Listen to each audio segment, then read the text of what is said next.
Здравейте, уважаеми зрители! Вие сте със здравното предаване Медик, а аз съм Гергана Давидкова. Днешната тема е посветена за денталната профилактика, защото няма нищо по-хубаво от една сияйна усмивка с бели и здрави зъби. Те показват до известна степен нашето отношение към нас самите. Днес гост в предаването е доктор Александър Тодоров, стоматолог на частна практика от град Бургас. Здравейте и добре сте дошъл в предаването Медик. Добър ден на вас и на всички зрители. Повечето от нас си мислят какво толкова сложно има в миенето на зъбите. Просто хващаме четката и започваме с едни вертикални движения. Но така ли е всъщност? Какъв е правилният начин на миене на зъбите? Под какъв ъгъл трябва да държим четката за зъби? За съжаление, повечето от нас още от ранна детска възраст привикват към тези хоризонтални движения, които от една страна не вършат достатъчно работа при почистването на зъбите, от друга страна дори вредят, като нанасят поражения на емайла и на венците.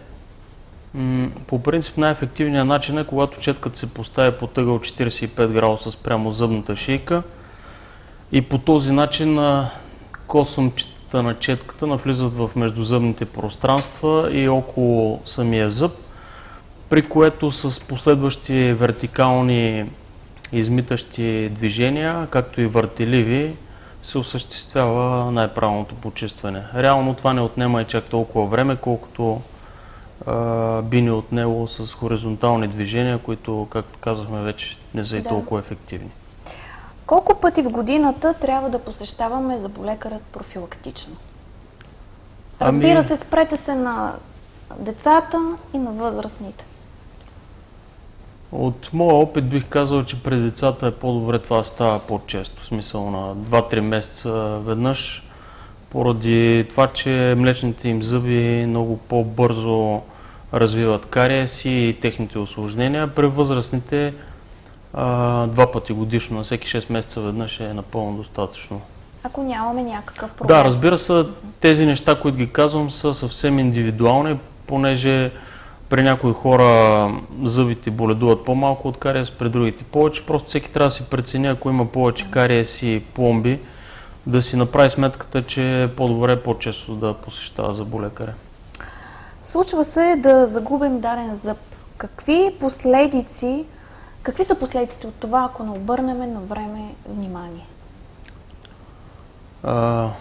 Когато изгубим даден зъб поради различни причини, основните последици са, че съседните зъби се наклоняват към мястото, където е бил зъба. Тези, които са горните или съответно долните спрямо мястото на дефекта, прорастват. Общо взето получава се една картина на изкривени зъби, които отделно от това и при самото хранене страдат, понеже дъвкателното налягане е така, съзъбието е така устроено, че да се поема от всички зъби. Когато липсват зъби, съседните на дефекта зъби се претоварват и съответно се изгубват по-рано.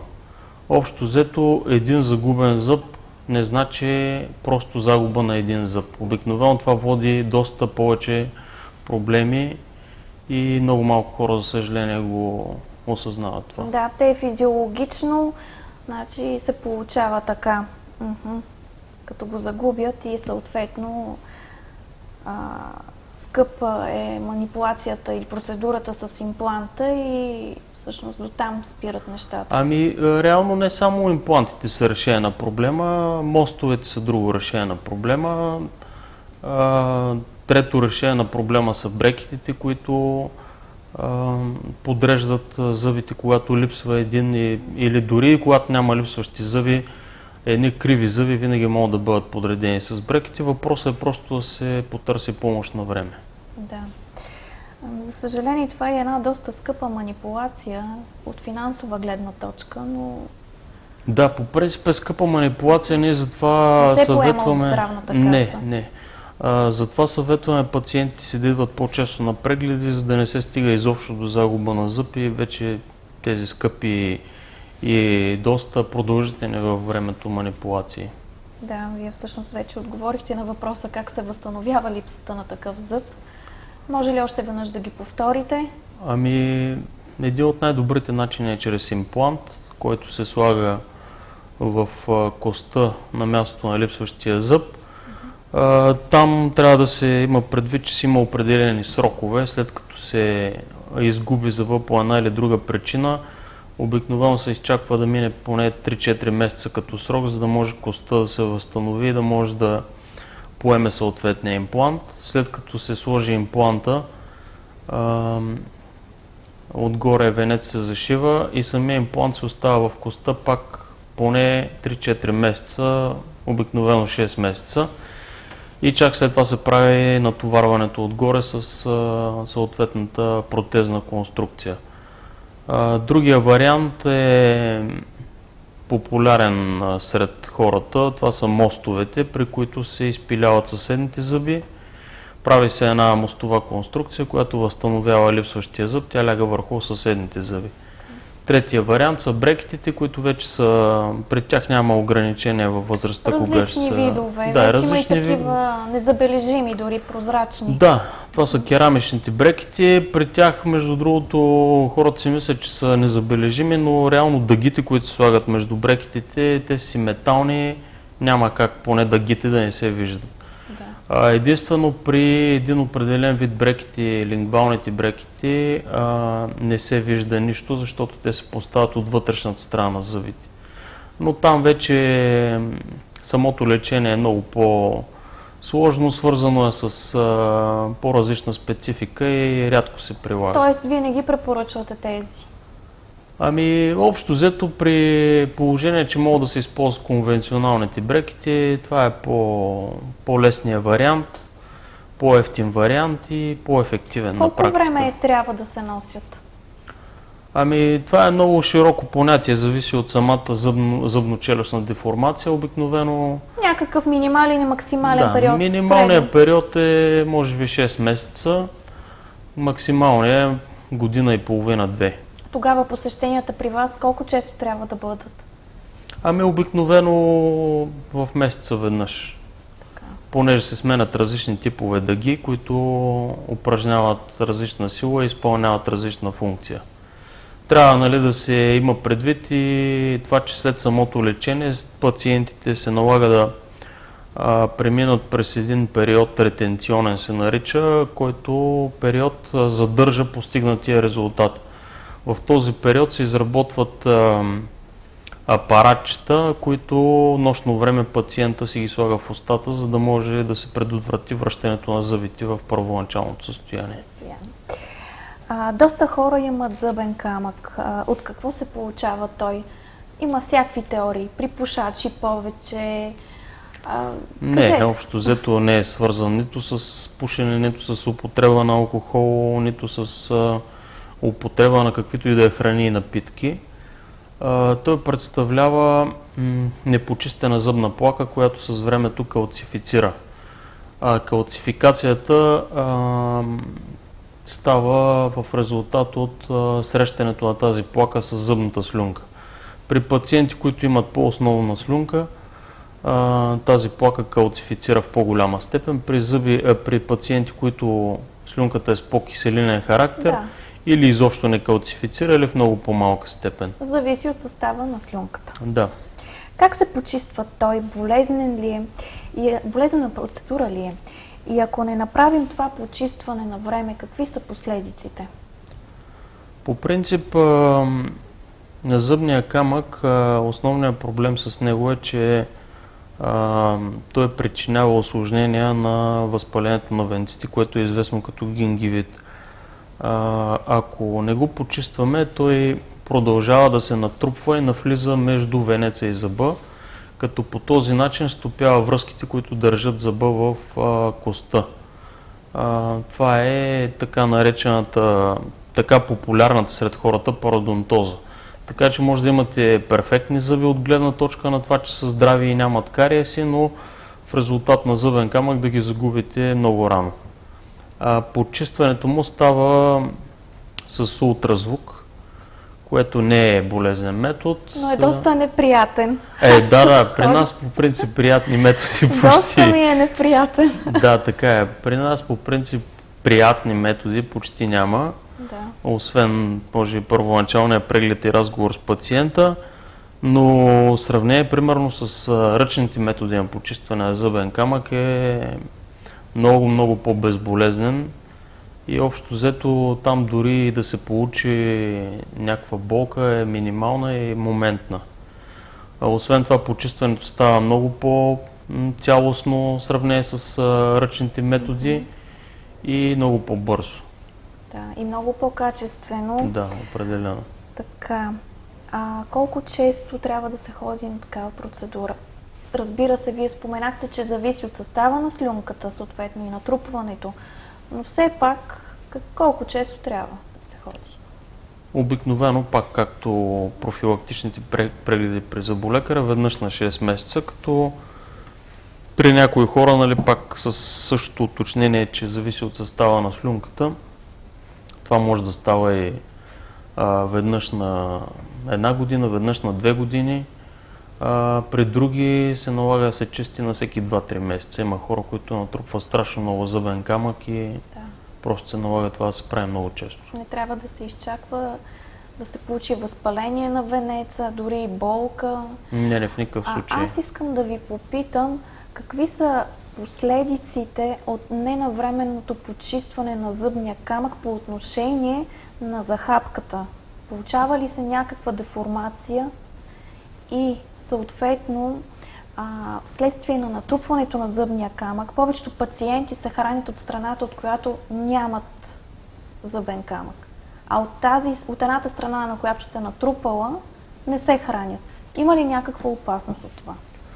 Значи връзката е по-скоро обратна. Ако човек се храни повече от едната страна, тогава се натрупва на другата страна зъбен камък. На тази страна, която не е активна. Ако се храни човек равномерно от двете страни, зъбният камък се натрупва равномерно и определено в по-малко количество, ако на едната страна няма функция. По отношение на захапката, това вече е малко по-късна последица от престояването на зъбния камък в устата. Това е последица, която представлява вече точно тия зъбно-челюстни деформации, които споменахме като загуба на зъби и изкривяване на съседните зъби. Тогава как се процедира? Тогава се започва естествено от почистването на зъбния камък, от лечението на венците и чак когато вече сме достигнали до някакво така приемливо ниво на хигиена и сме сигурни, че пациента поддържа нормално състояние в устата си, тогава вече може да преминем към следващите методи за възстановяване на липсващите зъби с методите, които споменах. Когато се почисти зъбния камък, след това полират ли се зъбите по някакъв начин? Изсветляват ли се? Имат ли някакъв блясък? Получават ли някакъв блясък? Ултразвука почиства, освен зъбния камък, почиства и различни оцветявания по зъбите, които са навлезли в емайла. Понеже емайла представлява емайлови призми с разстояние между тях, при някои пациенти тези разстояния между призмите са по-големи, при други са по-малки и съответно при едни се получават оцветявания, при други не толкова. Когато се почисти зъбния камък и се направи полирането, тези оцветявания в много голяма степен изчезват. Самото полиране се извършва с полирани пасти, четки, гуми или с Airflow, като идеята му е да се създаде гладка зъбна повърхност, която да задържа по-малко плака. Това е най-приятната част на процедурата. Да уточня само.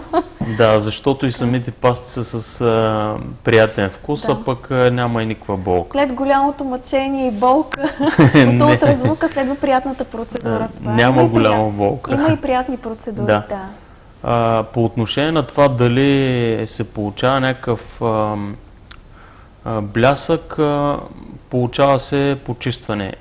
Избелване в аспекта на получаване на по-различен нюанс на цвета, такова нещо не се получава. Там вече, ако пациента държи, трябва да се използват системите за избелване, които се прилагат чрез различни зъбни шини. Има такива, които се прилагат в домашни условия, има такива, които се прилагат в зъболекарския кабинет. Аз лично препоръчвам тези, които са за използване в зъболекарския кабинет, най-малко поради факта, че там процента на активното вещество е по-различен и е по-съобразен с самия пациент, докато тези, които се продават на пазара, там нещата са малко рисковани. Там има ли различни проценти на Има, да, веществото? има. Различните фирми предлагат различни проценти, но тези, които са специално предвидени за употреба в зъболекарски кабинети, са с по-различни проценти. Там след това се прилагат и едни реминерализиращи лакове, които допълнително намаляват чувствителността на зъбите след тези процедури, защото в много голям процент след избелване има и чувствителност, повишена чувствителност. Да. И другото, което също трябва да се има предвид, е, че пациенти, които имат повече пломби в устата си, за тях от една страна не е препоръчително да се използват тези системи за избелване, тъй като правят зъбите им в определен процент още по-малко резистентни на кариес. От друга страна, самите избелващи системи не повлияват пломбите. Една фотополимерна пломба си остава същия цвят дори и след тази система за избелване. Да. Така че пациента трябва да има предвид най-малкото това, че след едно такова избелване трябва да се смени пломбите, за да не стоят като кръпки по устата. Процедурата става много по-сложна, според Да, мен. определено. А в домашни условия има ли някаква опасност от използването на тези системи? Ами в домашни Ако не условия... сме толкова компетентни, отидем, закупим и започнем спрямо съдържанието и указанието, има ли някаква опасност да си навредим по някакъв начин? Опасността идва от това, че, както споменах, там процента на активното вещество е различен при различните фирми и един човек с по-чувствителни зъби може да си докара сериозни Има ли опасност от болки. изгаряне на венеца? Така да задам въпрос. Има опасност и от изгаряне на венеца поради това, че шините, които се предлагат към тези системи, които се закупуват от аптеките, те са стандартни шини, а не са направени спрямо зъбите на съответния пациент, което в зъболекарски кабинети се прави конкретно за съответния пациент. И там няма как това вещество да изтече към венеца и да предизвиква някакво изгаряне. Аз искам да ви попитам, вие знаете ли някакви домашни методи за избелване на зъби? Ами, домашните методи, които са известни, нали, от народната медицина, основно почиват на действието на содата. Така? Те може да се каже общо взето, че са безопасни, доколко са ефективни. Всеизвестната сода бикарбонат. Да. Самия факт, че содата се използва в определени проценти в избелващите пасти, значи има ефект, но в домашни условия какъв е ефектът, не мога да кажа. Да. Да ви попитам за някакви храни, напитки, които дават някакво оцветяване на зъбите. Кои са? Аз знам специално за кафето, за така любимата ни лютеница и червеното вино, че оцветяват по-бързо зъбите. Така е, да. Освен това при пушачите също се получават оцветявания. Тези пушачи. Да, но пак трябва да кажа, че това зависи от самия строеж на емала, който е индивидуален при всеки. Има пациенти, при които емаловите призми са доста плътно разположени една до друга и не позволяват никакво навлизане на каквито и да било оцветители, дори човек да пие много кафе, да пуши цигари и така нататък. Да, на мен са ми давали съвет, след като направя такова избелване на зъбите, да въобще да не огранича приема на тези храни. По принцип, ако човек може да си наложи да ограничи приема, да, но има ли предразположение към оцветяване на зъбите, това рано или късно ще се получи. Да поговорим малко за профилактиката при децата. така нареченото флуориране, силанизиране. Какво представляват? Колко често трябва да ходят майките да водят децата съответно за тази манипулация? Силанизирането се прилага, когато пробият първите постоянни кътници. Това става... На каква възраст става? Средно след 6-7 години. Тогава пробиват първите кътници, като това пак е условен срок, плюс-минус една година, примерно.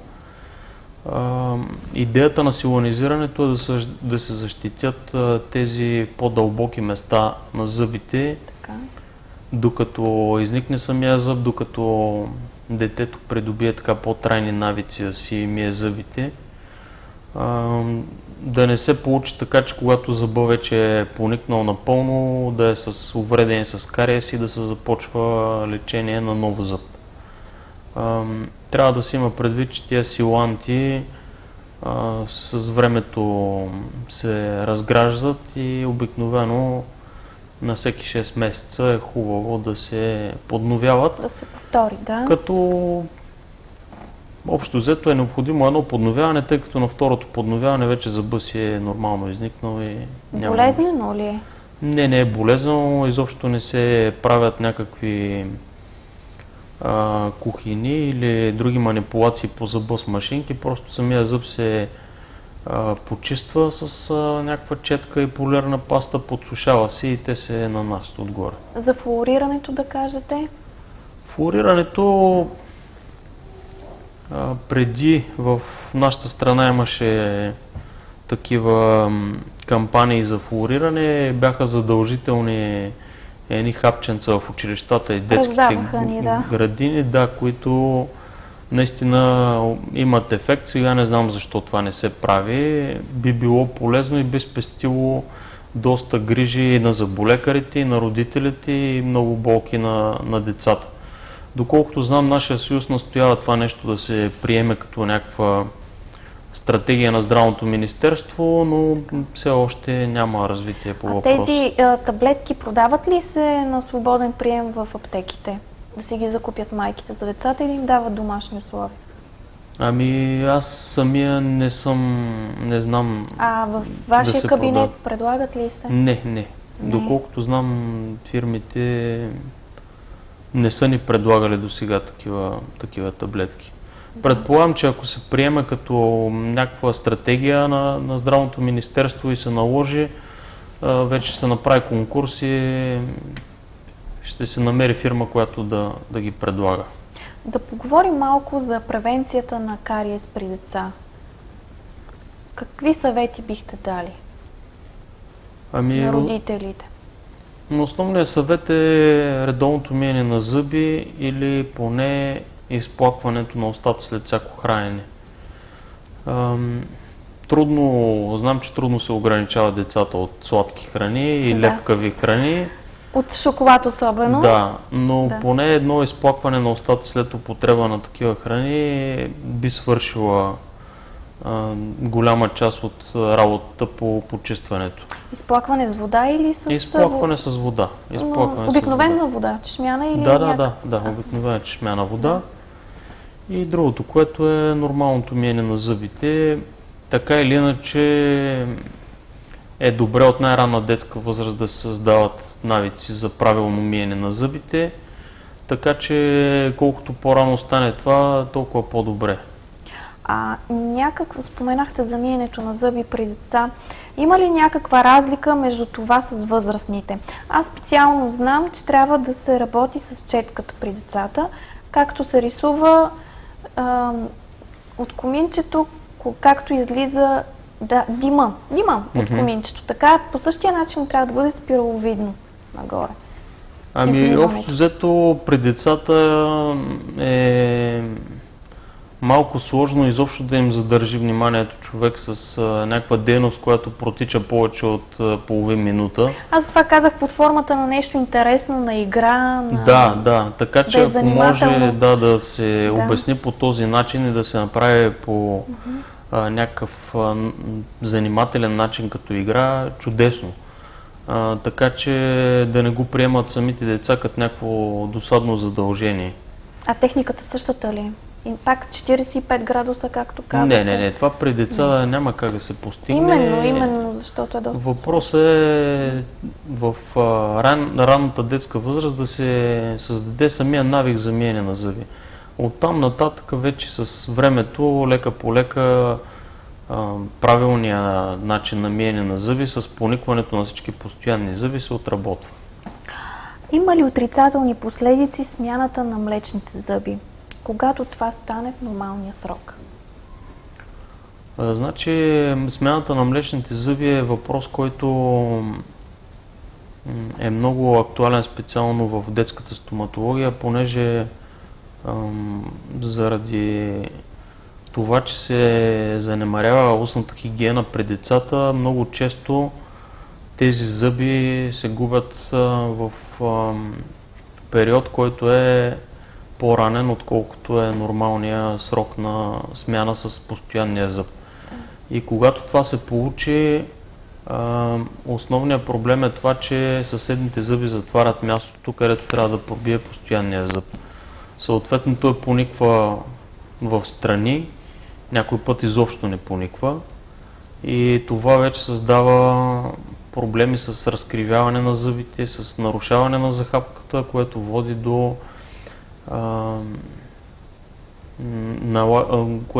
до нужда от ортодонско лечение, т.е. апаратчета, в по-късна възраст брекети и така нататък. Много по-сложно и финансово по-скъпо става проблема. Да поговорим малко за профилактиката при бременните жени. Много малко хора си задават този въпрос. Кажете, има ли разлика при тях? Някаква специфика? При бременните жени основният проблем е, че ние може да използваме много малка част от възможностите на съвременната стоматология поради няколко особености. Първо, ако се налага да се прави рентгенова снимка, това може да стане по учебниците след 3-4 месец на бременността, тъй като преди това се смята, че уврежда зародиша. Да. Според мен ако се налага да се прави рентгенова снимка, трябва да се прави в крайен случай, независимо кой е месец от бременността, понеже това така или иначе облъчва зародиша. Другото, което е една майка, която кърми, при нея е трудно да се използват опойки. По време на бременността също имаме ограничения в използването на опойки. Друга особеност е това, че по време на бременността от това бурно развитие вътреутробно и промяната в хормоните, при може би 70-80% от бременните имаме проблеми с венците, които няма как да бъдат напълно решени, докато не приключи бременността. Имам предвид, че получават се възпаление на венците, понякога под влияние на тези хормони самите венци прорастват. Получават се едни така доста драматични за пациентите картини, които с приключване на бременността отшумяват или от само себе си, или с минимално наше участие. Но бременните трябва да знаят, че в този период просто трябва да поддържат идеална устна хигиена, защото ние имаме много малко възможности да им помогнем, ако се наложи. Дано да не се налага. Така, пазарът е залят от най-различни стоматологични продукти. Как да се ориентираме правилно за паста, четка, вода? Бихте ли ни казали? Аз лично се обърквам. Ако влезна в една аптека да си закупя, много модели, най-различни видове. Да, разнообразието е много голямо, не само като видове четки, пасти и води, но и съответно фирмите на пазара са много. Най-общо това, което трябва да знаят пациентите е, че ако трябва да почнем с четките, пациент, който не страда от пародонтални проблеми, е най-добре да използва четка с средно твърд косъм. Хубаво е четката да е с малко по-гъвкава главичка, за да може да достига до такива места, които са по-трудно На опаковката достъпни. пише медиум. Това ли е Да, модела? това е достатъчно. Така. При пациенти вече, които имат пародонтални проблеми, там вече се налага да се използва четка с по-мек косъм, Тоест софт. софт, Така. да, и да се избягват хоризонталните движения. Другото, което е на пазара, има и електрически четки, които доста хора си закупуват. Там трябва да се има предвид, че те извършват еднотипни движения, които не вършат толкова ефективна работа, ако Да. ги съотнесем към едно нормално миене с обикновена четка за зъби, но по начина, по който обясних в началото. Чистването не е толкова качествено. Не е толкова качествено, не е толкова ефективно. По отношение на пастите и на водите, общо взето, основното, което трябва да се знае, е, че има няколко вида пасти и води, които са лечебни.